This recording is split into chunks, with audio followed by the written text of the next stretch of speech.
Good morning students, welcome to my YouTube channel business and accountancy का। Students, हम issue of debentures कर रहे थे। इशू ऑफ डिबेंचर्स में आज हम जो टॉपिक करने वाले हैं वो है issue of debenture as per the terms and condition of redemption.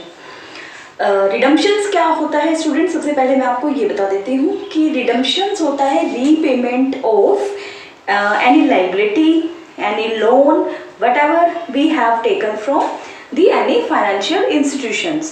like हम डिबेंचर्स कर रहे हैं तो डिबेंचर्स कंपनी की क्या है, लॉन्ग टर्म लाइबिलिटी है और कभी ना कभी कंपनी को उस लाइबिलिटी को रीपे करना पड़ता है। मतलब जो भी हमने पैसा लोगों से लिया है वो पैसा हमें वापस करना पड़ेगा, उसी को बोलते हैं रिडम्पशन ऑफ डिबेंचर्स। जब हम डिबेंचर्स को इशू करते हैं तो उसी टाइम पे उसकी कंडीशंस, उसकी टर्म्स है डिसाइड हो जाती हैं कि जो डिबेंचर्स हैं वो कब रिडीम होंगे, क्या मेथड होगा रिडम्पशंस का, वो सारी चीज़ें हम डिसाइड कर देते हैं। तो जब हम इशू करते हैं स्टूडेंट्स, उसी टाइम पे हमें ये चीज़ें ध्यान में रखनी होती है कि जब रिडम्पशन होगा डिबेंचर्स का तो उस टाइम पे हमें लॉस होने वाला है या हमें बेनिफिट होने वाला है। अब मैं आपको एक इम्पोर्टेंट चीज़ जो इससे रिलेटेड है वो बताती हूँ कि आपने 11th क्लास में एक टॉपिक पढ़ा होगा, कन्वेंशन ऑफ कंजर्वेटिज्म। याद है या भूल गए?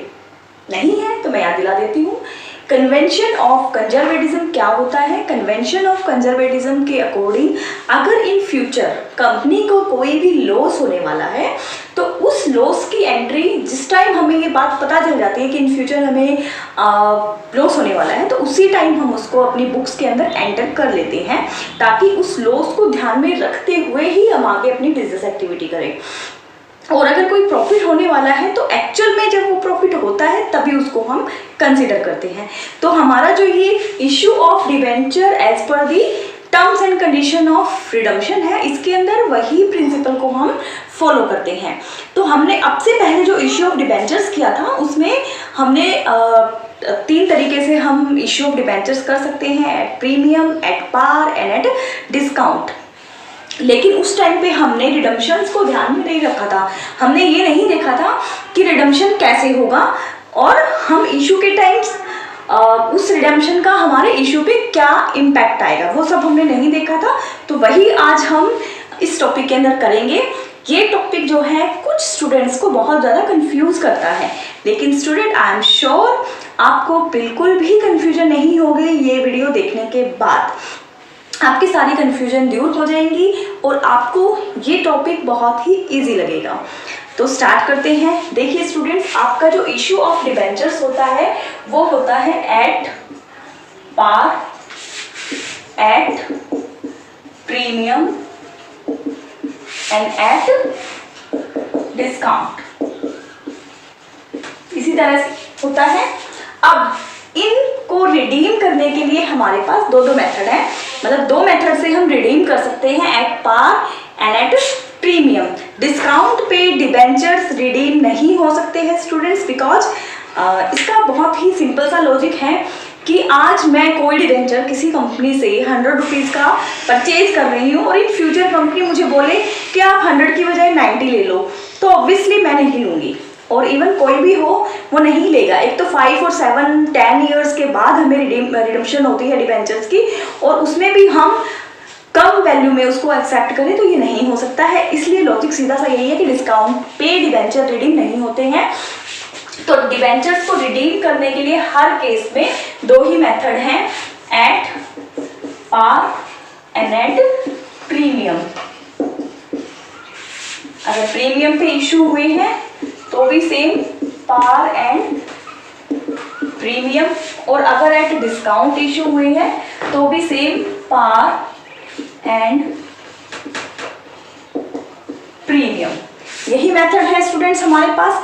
अब देखिए, एट पार, एट प्रीमियम और डिस्काउंट पे इशू करने की एंट्री आप पहले कर चुके हो, सेम एंट्री ही आपको करनी है।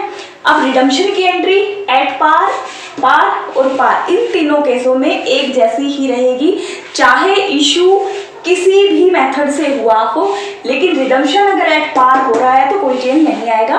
अब पहले हम बहुत ही सिंपल जो एट पार की एंट्री है वो देखते हैं। देखिए, इशू की एंट्री एंड एट रिडम्पशन की एंट्री।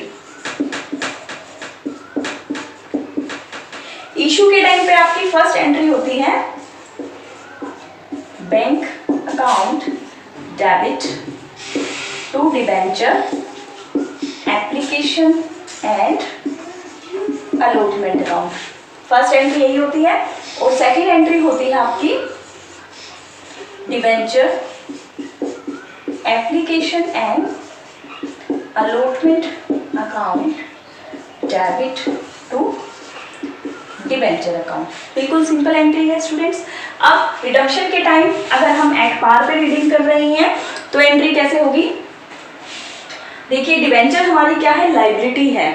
यहाँ पे जब लाइबिलिटी अराइज हुई तो क्रेडिट हुई थी, अब हम लाइबिलिटी को खत्म करने जा रहे हैं तो लाइबिलिटी क्या हो जाएगी? यहाँ पे डेबिट हो जाएगी टू किसको? हम डिबेंचर्स की पेमेंट करेंगे जो डिबेंचर्स होल्डर्स हैं।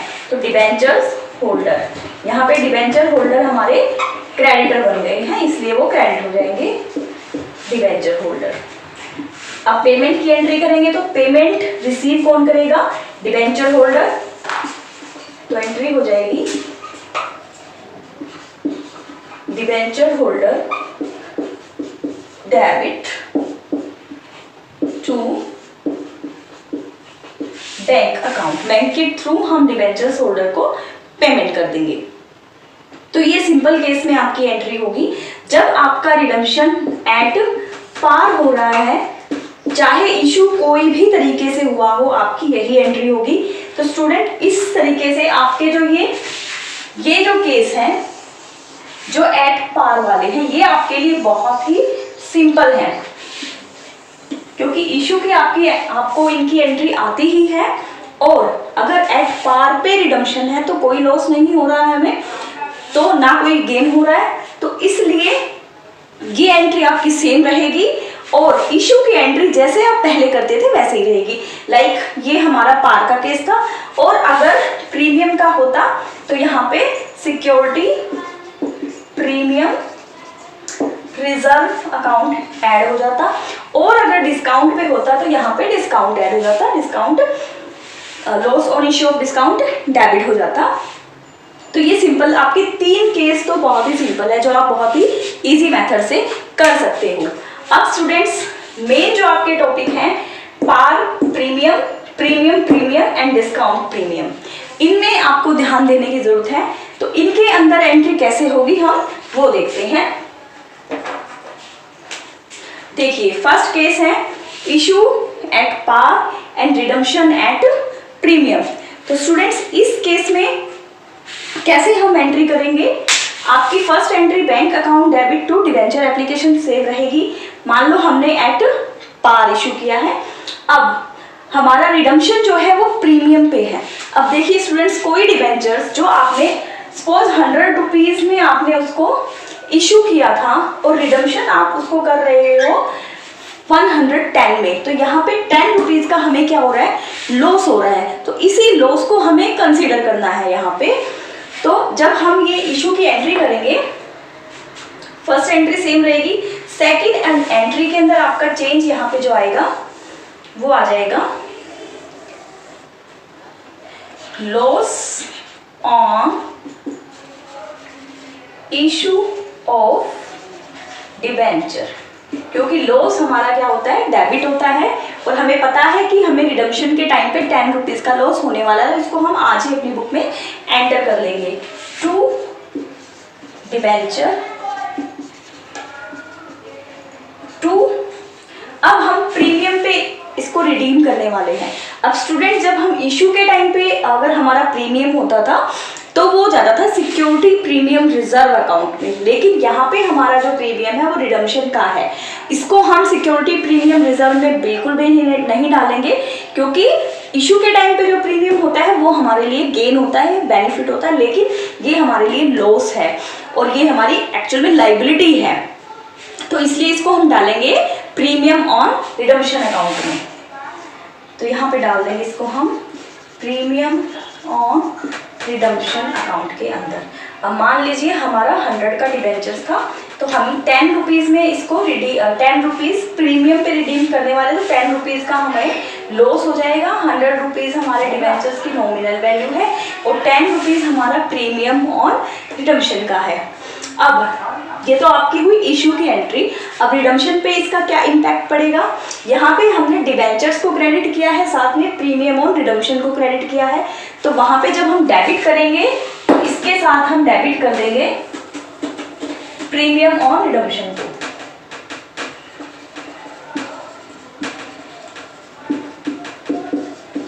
टू डिबेंचर्स, क्योंकि यहाँ पे हमारा डिबेंचर 100 का है लेकिन 10 रुपीज़ प्रीमियम के भी हैं, तो 110 में हमें ड्यू करना पड़ेगा डिबेंचर्स होल्डर्स के लिए। हमें 110 डिबेंचर होल्डर को हम 110 देंगे। Clear students. अब नेक्स्ट केस हम देखते हैं। नेक्स्ट केस है हमारा प्रीमियम और प्रीमियम का। अब मैंने आपको पहले ही बता दिया था, जो इश्यू पे प्रीमियम है वो गेन है, वो सिक्योरिटी प्रीमियम रिजर्व में जाएगा, और जो रिडम्पशन पे प्रीमियम है वो लॉस है, लाइबिलिटी है, वो जाएगा रिडम्पशन ऑफ प्रीमियम पे। तो अब यहाँ पे एंट्री क्या होगी आपकी, सपोज हमने 100 का शेयर डिबेंचर्स 110 में इशू किया है। आई मीन टू से कि यहाँ पे 10 रुपीज़ हमारा इशू का प्रीमियम है और फॉर एग्जाम्पल 5 रुपीज़ जो है हमारा रिडम्पशन का प्रीमियम है। तो इस केस में स्टूडेंट्स हम कैसे एंट्री करेंगे, देखिए ये जो 5 रुपीज़ है स्टूडेंट्स, ये कंपनी के लिए लॉस है, और जो ये 10 रुपीज़ है ये एक तरह से गेन है। तो दोनों को हमें क्लैश नहीं करना है, दोनों की अलग अलग एंट्री कर दी है। तो हमारा 110 का यहाँ पे डिबेंचर है। अब हमें लॉस कितना होगा स्टूडेंट्स, लॉस हमें ये 5 रुपीज़ होगा, क्योंकि ये 10 तो हमारा गेन है, तो यहाँ पे हम लॉस में डाल देंगे 5 रुपीज़। 100 रुपीज़ का हमारा डिबेंचर्स है, प्रीमियम और रिडम्पशन 5 रुपीज़ है, और यहाँ पे साथ में आ जाएगा सिक्योरिटी प्रीमियम रिजर्व अकाउंट। तो सिक्योरिटी प्रीमियम रिजर्व अकाउंट में आ जाएंगे हमारे 10 रुपीज़, टोटल 115 एंड 115। तो बिल्कुल सिंपल सा था। इसमें हमें सिर्फ ये ध्यान रखना है कि हमारे लिए लॉस कौन सा है। तो ये प्रीमियम हमारा गेन है, इस प्रीमियम को तो हम ऑलरेडी सिक्योरिटी प्रीमियम रिजर्व में पहले भी डालते थे, वैसे ही डालेंगे। इस वाले प्रीमियम को हम प्रीमियम और रिडम्पशन अकाउंट में डालेंगे। बाकी लॉस कंसिडर कर लेंगे 5 रुपीज़। उसके अलावा आपका डिबेंचर्स में आपको पता है हमेशा नॉमिनल वैल्यू से ही एंट्री होती है, तो 100 रुपीज़ का डिबेंचर्स है तो डिबेंचर्स में 100 रुपीज़ ही आएगा।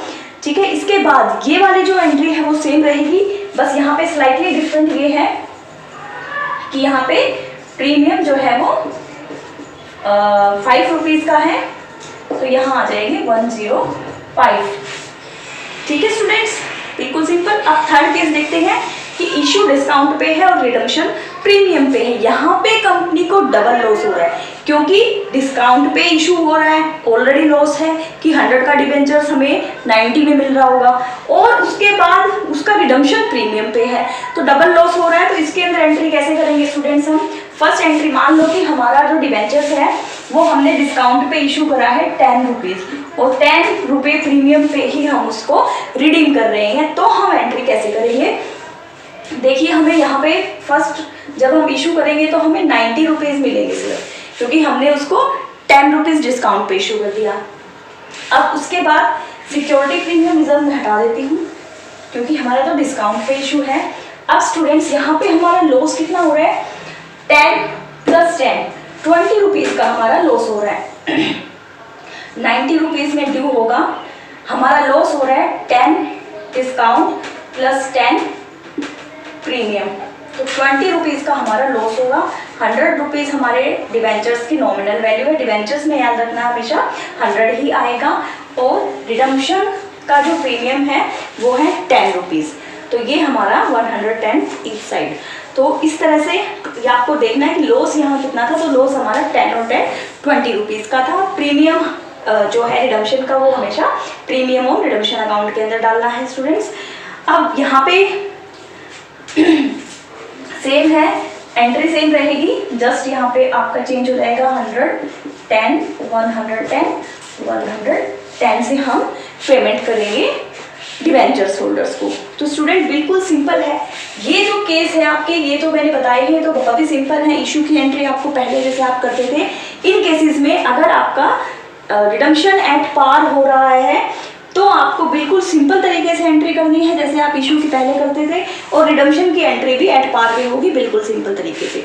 बाकी जो आपको मेन फोकस डालना है वो इन 3 केसेस पे डालना है। ये वाले जो 3 केसेस हैं इनमें आपको देखना है कि लॉस हमें कितना हो रहा है, उसके अकॉर्डिंग आपको एंट्री करनी है। तो स्टूडेंट बहुत ही सिंपल हो गया है अब आपका ये टॉपिक। आई होप सो आपको समझ आ गया होगा students. Thank you and bye bye.